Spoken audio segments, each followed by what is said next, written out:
70 سال میں تو نماز پڑھنا شروع کی چچا نے. زندگی بھر مینڈے کاٹتے رہے, کھڑی کھیتی کاٹی, جب کسی کام کے نہیں رہ گئے پھر مسجد میں آ گئے, اور جب آئے نا تو بچوں پہ دانت دکھاتے, نکالو اس سے باہر کو, صفحے میلی کر دی, پانی ختم کر دیا, جوتے چرا کے لے گئے. یار شرم کر تو صحیح, اگر اب مسجد سے نکال دو گے تو جوانی میں انہیں تیرا باپ لے کر کے آئے گا. بہت اچھی بات ہے, بہت اچھی. بتاؤ تو بھائی, زندہ باد. بچوں کو مسجد میں لایا کرو جی تاکہ جوانی میں ان کی عادت بنے. جی. جلسوں میں لایا کرو, اس لیے کہ یہ سادہ کاغذ ہے, ابھی جو لکھ دیا جائے گا پھر کوئی کاٹ نہیں سکتا ہے, کوئی کاٹ نہیں سکتا ہے. آپ نے میں سمجھانے کے طور پہ ایک بات کہہ دیتے, دیکھیے مجھے نہ ہنسنا آتا نہیں ہنسانا, بس کچھ بات کی ضروری جو کر لیتا ہے. موٹے پیڑ کو اگر کوئی درخت موٹا ہو جائے, اسے کوئی جھکانا چاہے جھک جائے گا, اکھڑ سکتا ہے, ٹوٹ سکتا ہے, وہ آپ کی منشا کے مطابق مڑ نہیں سکتا. اگر کوئی پیڑ ابھی بچپن ہو پیڑ کا, اتنا موٹا ہو, اسے جدھر چاہو موڑ لو مڑ جائے.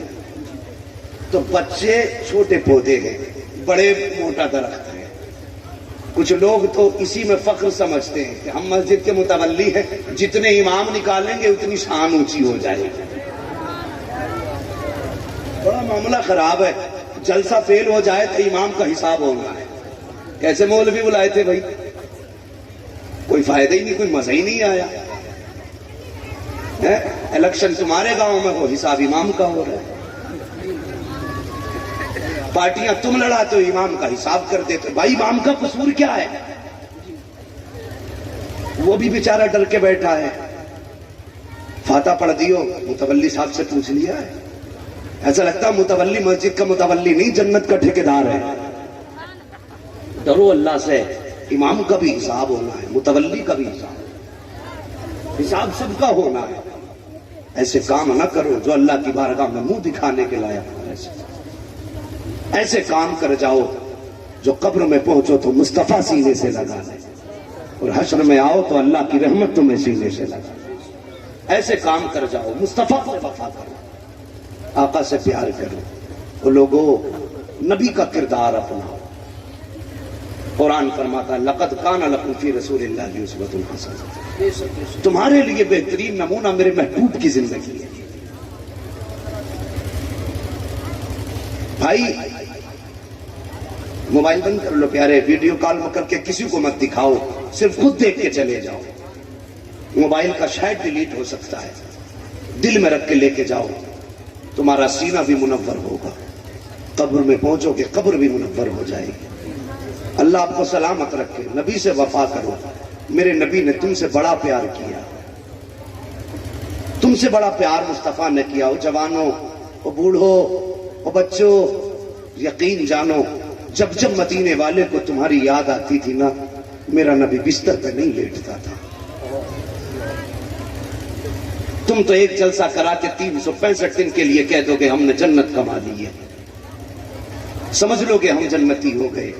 لیکن معلوم ہے میرے نبی بستر پہ لیٹے ہیں, اچانک اٹھ کے کھڑے ہو گئے, مصلی پہ آئے. عائشہ صدیقہ کہتی ہیں, مومنین کی ماں, کہ نبی کے پیروں پہ ورم آ جاتا تھا, اور سرکار اتنا روتے تھے ہچکی بھر کر کے, فرماتی مجھے بستر سے اٹھنا پڑ جاتا اور میں آقا کے قدموں میں آ کے بیٹھ جاتی.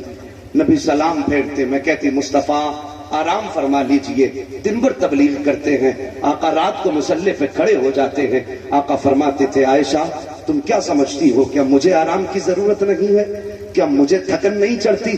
عائشہ میں بھی تھکتا ہوں, مجھے بھی آرام کی ضرورت ہے, لیکن عائشہ جب میں بستر پہ لیٹتا ہوں مجھے امت کے گناہ یاد آ جاتے ہیں, اور جب امت کے گناہ یاد آتے ہیں عائشہ پھر میرا بستر پہ دل نہیں لگتا, پھر میں مصلی پہ آ کے کہتا ہوں اللہ قیامت کے دن جب امت کے عمل تولے جائیں تو میری امت کے گناہوں کو نہ دیکھنا, اللہ اگر دیکھنا ہے تو اپنے محبوب کے لمبے قیاموں کو دیکھ لینا, محبوب کو سجدوں کو دیکھ لینا. اللہ اس دن امت کے گناہوں پر غضب نہ کرنا. اگر تجھے جلال آ جائے تو محبوب کے سجدوں کو دیکھ کے امت کی مغفرت فرما دے. امت کا فرض نہیں بنتا کہ نبی کے لیے بھی کچھ آنسو بہا لے. ہم کہاں ہیں یار, ہم کر کیا رہے ہیں, ہمیں تو مزہ آتا ہے، شادیوں میں کھانا ایسا کریں گے کہ دنیا کہے کہ پٹھان نے کھانا کیا ہے۔ اسٹینڈرڈ چلنے لگا، گدھوں کی طرح کھاتے ہیں، کہتے شان والا کھانا۔ یار اگر کھڑے ہو کے کھانا شان کا طریقہ ہوتا تو میرا